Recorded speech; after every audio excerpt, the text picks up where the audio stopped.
La situation demeure toujours tendue en Nouvelle-Calédonie alors que le gouvernement accepte un débat à l'Assemblée nationale sur ce sujet.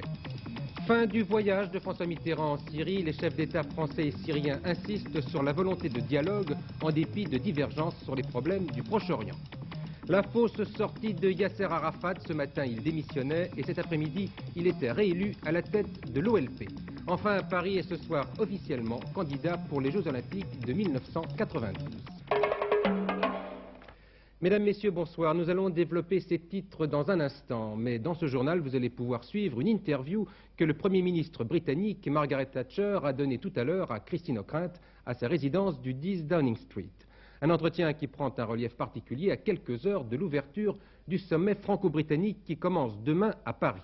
Margaret Thatcher ne parle en effet que très rarement aux télévisions étrangères. C'était donc l'occasion de voir avec elle comment se portent, entre autres, les relations entre Londres et Paris, des relations qui n'ont pas toujours connu des éclaircies. Écoutez-la d'abord évoquer ses rencontres avec François Mitterrand. Chacun d'entre nous avons notre propre personnalité, notre propre style. Nous ne pouvons pas nous changer, mais nous nous entendons très bien. Nous sommes tous les deux très directs.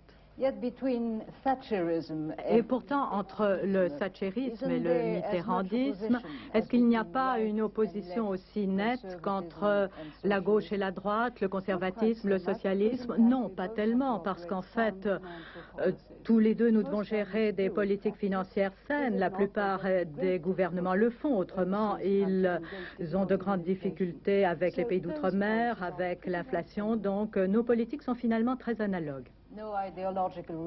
Il n'y a pas de cassure idéologique. Oui, bien entendu, nous croyons en des choses extrêmement différentes, mais nous ne nous étendons pas sur ce qui nous sépare. Bien entendu, je souhaite une libre entreprise plus accentuée que le président Mitterrand. Mais dans les pays, lorsque les présidents viennent au pouvoir, ils se rendent compte que le contrôle étatique ne donne pas tellement de bons résultats. Il n'encourage pas les gens et les politiciens ne sont pas tellement bons à gérer des entreprises d'État. Nous reviendrons bien sûr en détail sur cette interview dans le courant de ce journal avec les autres thèmes abordés par Madame Thatcher. Mais auparavant, le tour de l'actualité de ce mercredi avec d'abord la situation en Nouvelle-Calédonie qui nous a permis de suivre un débat fort intéressant à l'Assemblée nationale, ce qui n'est pas toujours le cas. Un débat qui s'inscrivait dans une séance de questions d'actualité, c'est-à-dire la procédure qui permet aux députés d'interpeller les ministres qui leur répondent immédiatement. Avec un face-à-face au sommet, puisque l'ancien président Giscard d'Estaing intervenait pour la première fois depuis son retour au Palais Bourbon. C'est le Premier ministre qui lui a répondu. M. Fabius qui a notamment indiqué qu'un débat sur la Nouvelle-Calédonie aurait lieu dans les 15 jours à venir. Écoutez l'échange entre l'ancien président de la République et l'actuel Premier ministre. La question que je vous pose est de savoir pourquoi êtes-vous revenu sur l'application de ce statut que vous avez voulu et que vous avez fait voter, et vous êtes revenu à la fois dans la lettre et dans l'esprit. D'abord, pendant son application, vous êtes garant de la sécurité et des libertés publiques. Monsieur le Premier ministre, ma proposition est la suivante.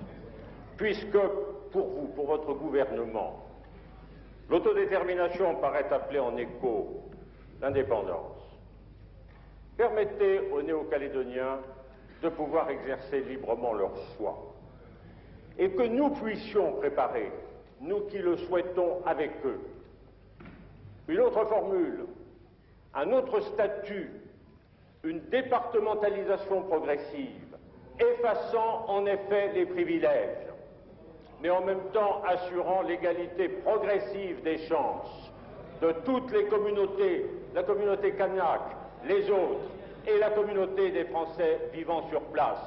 Et mettez aux voix, au moment de l'autodétermination, le choix entre ces deux options. Qu'est-ce que le gouvernement souhaite dans cette affaire? Éviter les affrontements, trouver une solution qui respecte les droits légitimes de chaque communauté.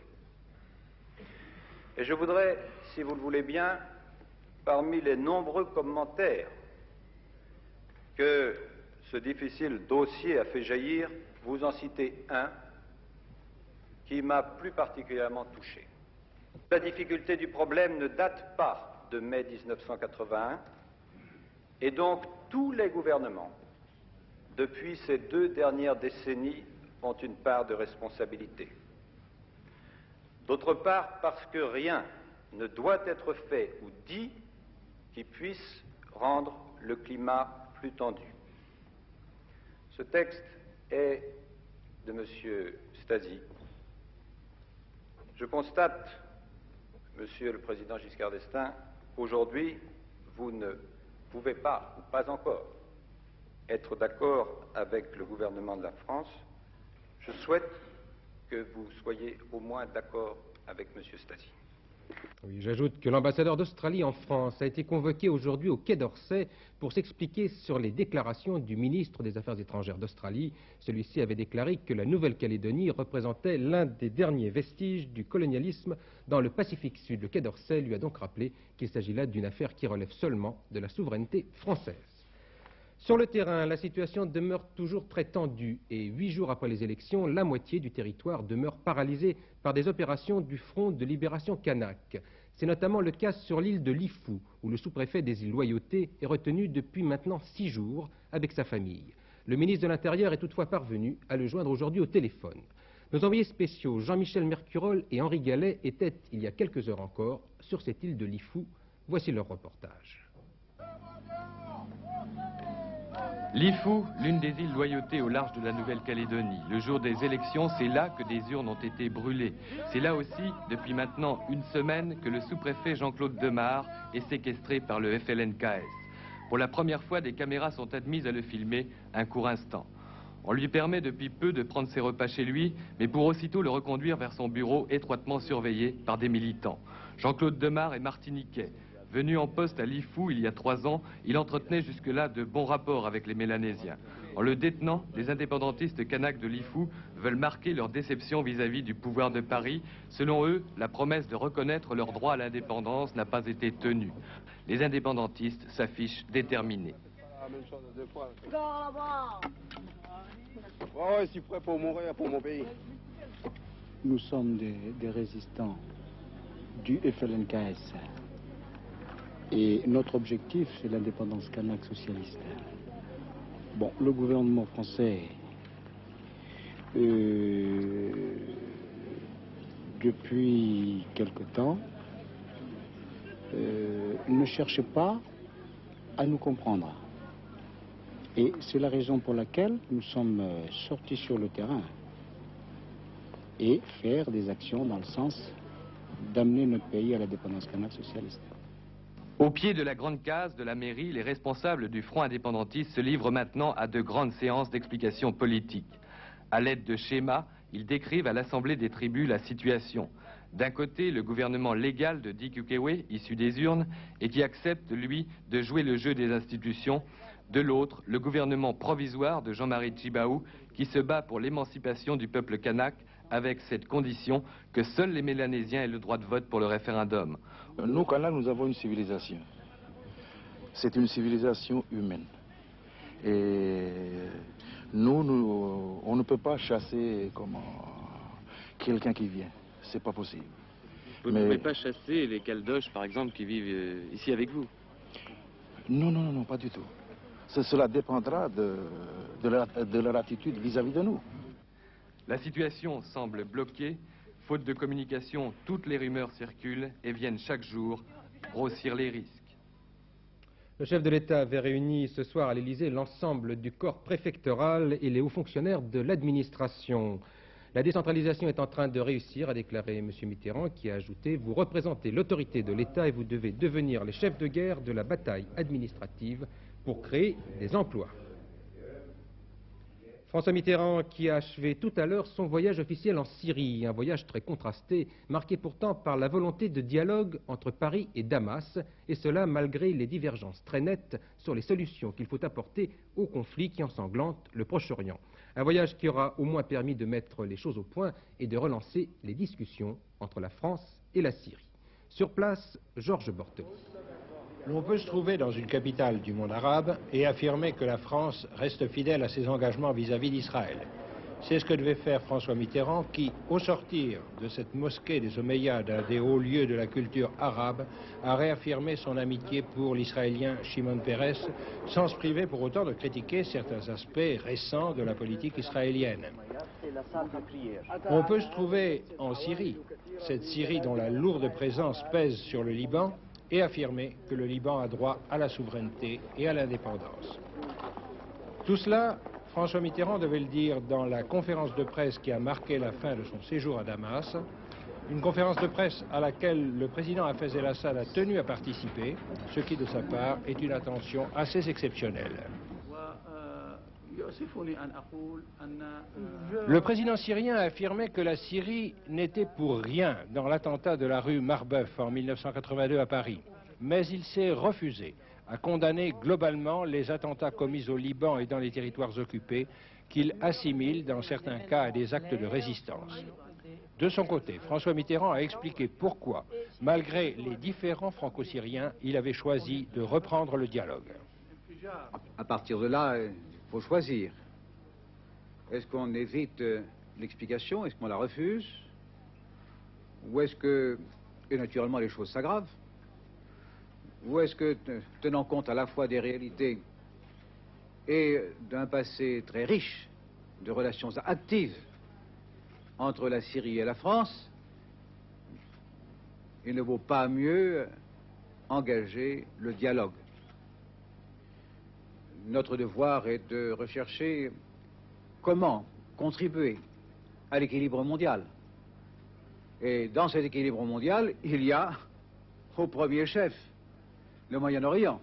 Et dans ce Moyen-Orient, il y a au premier chef la Syrie. Un point de convergence entre les deux présidents, M. Hafez el-Assad a reconnu explicitement que la France a des intérêts particuliers au Liban. À part cela, même exprimé courtoisement, ce sont surtout les divergences qui l'emportent. Il n'empêche, les relations franco-syriennes viennent de reprendre et l'événement n'est pas mince. On dispose toujours de fort peu d'informations sur la situation au Tchad et c'est dans ce climat d'incertitude que le colonel Kadhafi a donné hier une interview à la télévision américaine ABC. Ses conclusions sont simples, c'est pas nous, c'est eux, déclare le numéro 1 libyen qui affirme que tous ses soldats ont quitté le Tchad alors que les troupes françaises, elles, y sont revenues. Des déclarations à prendre avec les réserves d'usage, des réserves très justifiées par les retournements auxquels le chef de l'État libyen nous a habitués depuis plusieurs mois.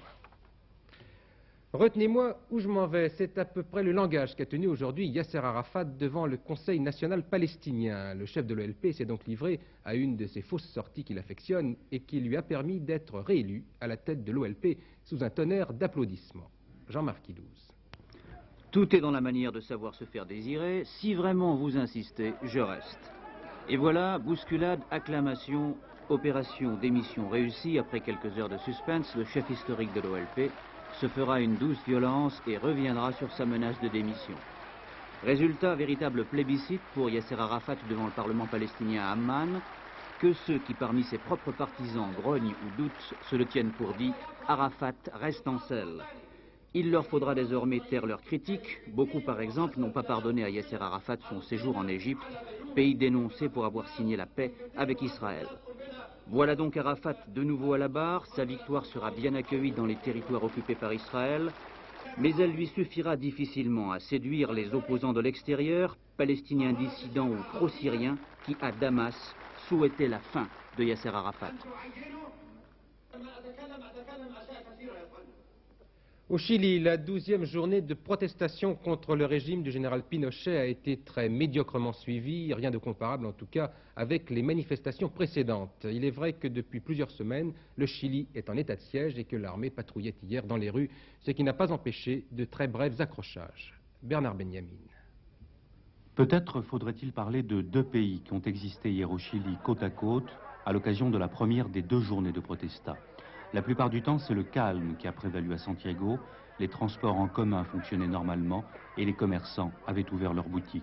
Du reste, les dirigeants de l'opposition ne s'y trompaient pas. Dès hier soir, ils reconnaissaient l'échec de leur mouvement dû, selon eux, à la présence de l'armée dans les rues de la capitale, à cet état de siège qu'ils entendaient précisément dénoncer. Mais il y avait un autre Chili hier. On le trouvait à l'université et dans les quartiers populaires. À l'université d'abord, où les étudiants s'étaient réunis. D'importantes forces de sécurité intervenaient, parfois avec une violence extrême. Dans les quartiers populaires ensuite, quelques barricades apparaissaient, mais là encore, policiers et militaires étaient rapidement sur les lieux avec leurs fameux fusils anti-émeutes.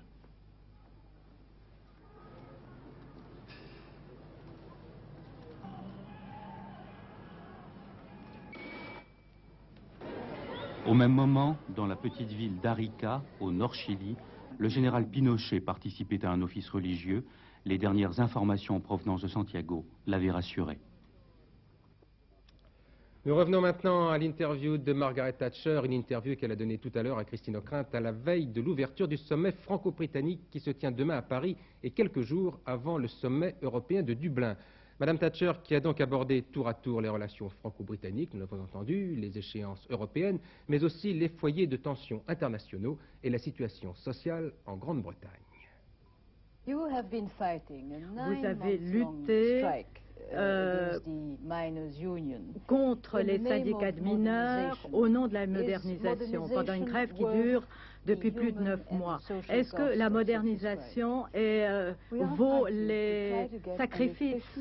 Nous luttons pour avoir une industrie du charbon efficace, avec des prix raisonnables, pour fabriquer beaucoup d'électricité et avoir de l'électricité à des prix raisonnables pour nos consommateurs, ce qui veut dire que nous devons réduire les puits de mine qui coûtent trop cher, et cela, bien entendu, entraîne des problèmes.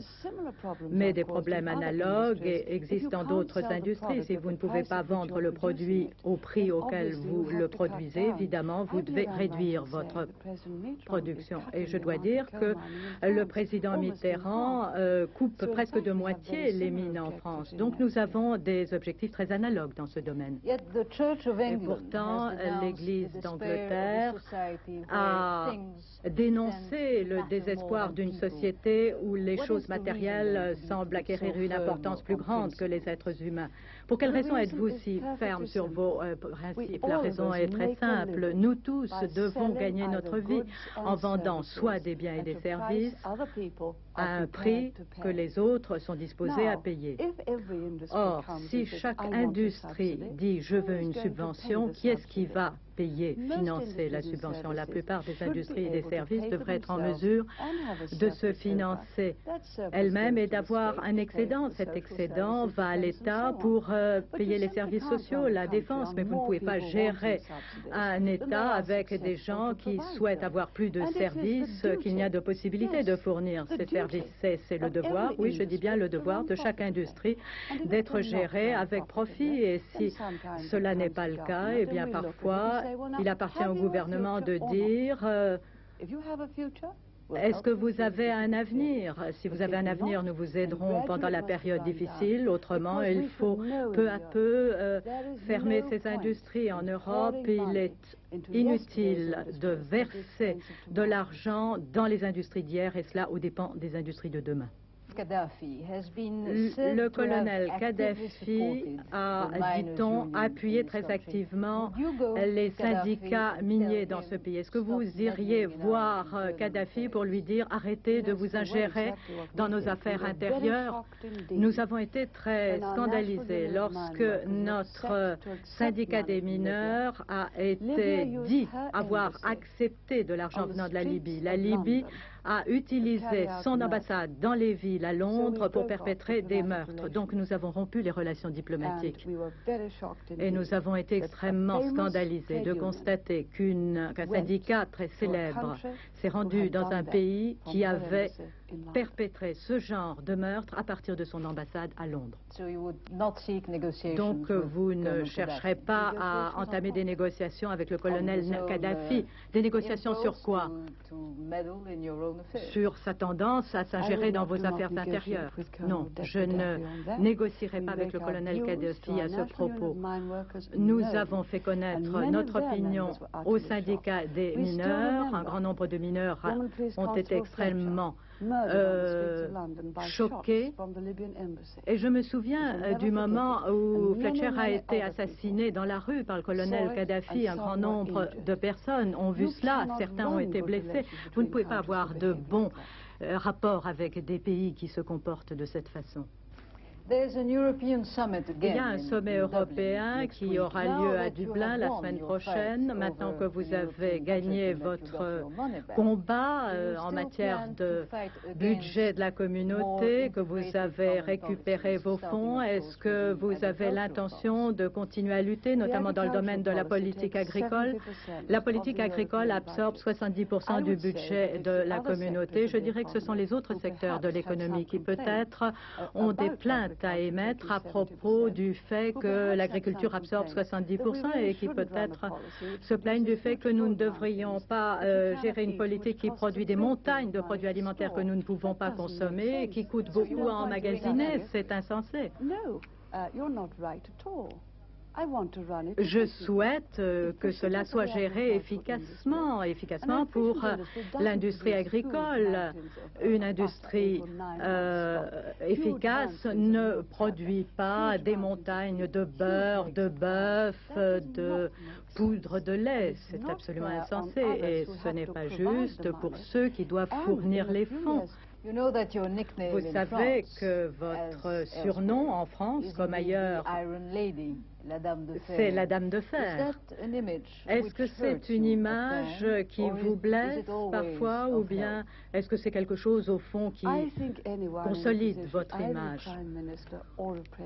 Tout président, tout Premier ministre doit être très ferme. Il doit savoir ce qu'il veut et la façon dont je gère ma politique m'amène à dire ce que je pense et à lutter pour ce que je crois être juste. Je ne peux pas changer ma façon d'être. Je ne souhaite pas la changer. Je crois que c'est un style britannique et je pense que cela ajoute à la communauté. Chacun d'entre nous apportons notre style. Nous ne voulons pas être des copies conformes les uns des autres, nous voulons être complémentaires. Je ne pense pas que cela blesse mon image. Oui, je suis très ferme sur certains domaines. Pourquoi? Parce que je crois en certaines choses. Est-ce que ce n'est pas normal de la part d'un politicien? Et un grand nombre de ces politiciens se sont avérés avoir raison, finalement.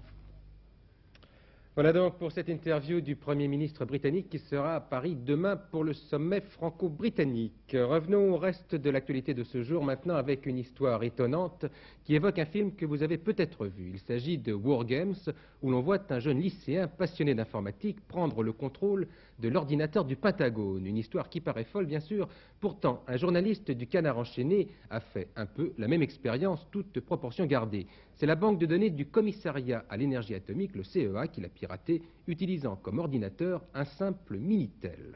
Les explications de Philippe Dumais. La première étape de ce piratage a consisté à posséder un Minitel. 500 000 de ces appareils sont déjà mis à la disposition des abonnés au téléphone par les PTT. Avec ce système télématique, on peut accéder à différentes banques de données comme l'annuaire ou la météo, et avec un code confidentiel à des fichiers ou à des informations plus spécifiques. C'est simple, mais comment imaginer que cela soit possible d'entrer dans une banque de données aussi confidentielle que celle du commissariat à l'énergie atomique? C'est la deuxième étape qui a consisté à se faire prêter ou allouer un premier code d'accès. Tout le problème, et c'est là que ça devient intéressant, c'est qu'une fois qu'on est rentré dans ce qu'on peut comparer à un coffre, si vous voulez, vous avez l'ordinateur et qui est séparé tout se passe comme s'il était séparé en morceaux, vous louez un service, vous êtes chez vous dans ce coffre. Et pour y rentrer, il faut la clé, c'est-à-dire le numéro d'abonné. Une fois que vous êtes dans ce coffre, en principe, vous ne pouvez pas en sortir. Et c'est ce qu'on a découvert, c'est qu'une commande très simple, qui est décrite dans le livre d'instruction de la maison IBM, page 38, ça s'appelle Profil Commande. C'est une manipulation informatique simple qui permet de vous déguiser en un autre abonné. C'est-à-dire que l'ordinateur, une fois que vous avez fait cette manipulation informatique, il ne vous identifie plus comme vous, abonné, mais comme un autre abonné. Et par conséquent, il vous permet de vous promener chez cet autre abonné. En fait, pour accéder à cette manipulation, il faut une deuxième clé ou un autre code extrêmement confidentiel réservé aux seuls responsables du système. Et cette sécurité n'est pas facile à transgresser. Il existe des dispositifs de sécurité suffisants dans la mesure où, premièrement, les utilisateurs en tirent parti correctement et où, deuxièmement, des gens qui veulent les percer ne bénéficient pas d'un nombre de complicités qui peuvent les aiguiller. Je crois en particulier que, contrairement à ce que dit le Canard, un profane complet n'aurait pas pu accéder à ces informations. Selon le CEA, les informations recueillies par le journaliste du Canard ne sont pas très importantes. Mais la sécurité informatique n'est pas inviolable, pas plus que la Banque de France, si on s'en donne les moyens. En bref, la confirmation de la hausse des prix pour le mois d'octobre avec plus 0,7%, un chiffre qui porte l'inflation à 7% pour les 12 derniers mois. En Lorraine, le PDG de Sassilor a proposé cet après-midi le gel pendant 2 mois des mesures prévoyant 800 suppressions d'emplois, une proposition qui intervient alors que la CGT envisage de lancer une bataille nationale dans les secteurs miniers.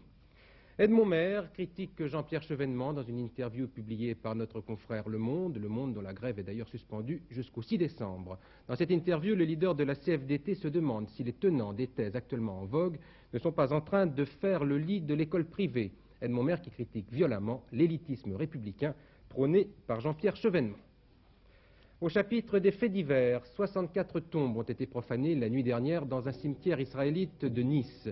Une opération qui n'a pas été revendiquée et qui provoque l'indignation de la communauté juive de Nice qui compte plus de 30 000 membres. Le grand rabbin de France appelle à une vigilance accrue et demande aux autorités d'entreprendre toute action permettant de découvrir les coupables. 23 personnes blessées lors d'une explosion qui s'est produite cet après-midi à la centrale thermique d'EDF au Havre. 3 ouvriers ont été gravement brûlés dans cet accident qui a pour origine l'explosion d'une chaudière.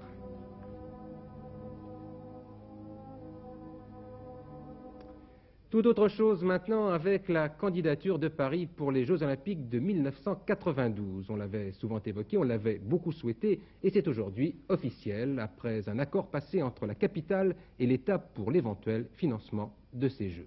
Sylvie Josse.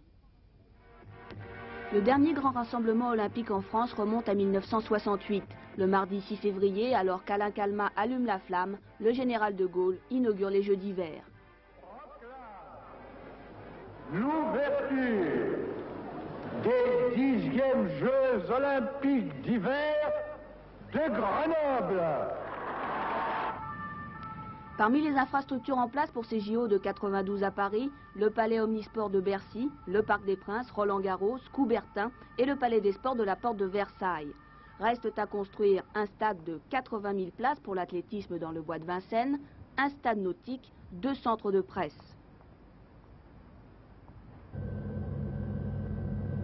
Reste aussi à construire le village olympique, ici, sur l'emplacement de la gare de Bercy. Les dépenses d'équipement et de fonctionnement sont évaluées à 8 milliards de francs et les recettes à 6 milliards. Le déficit sera pris en charge à 50% par l'État, 25% par Paris et 25% par la région Île-de-France.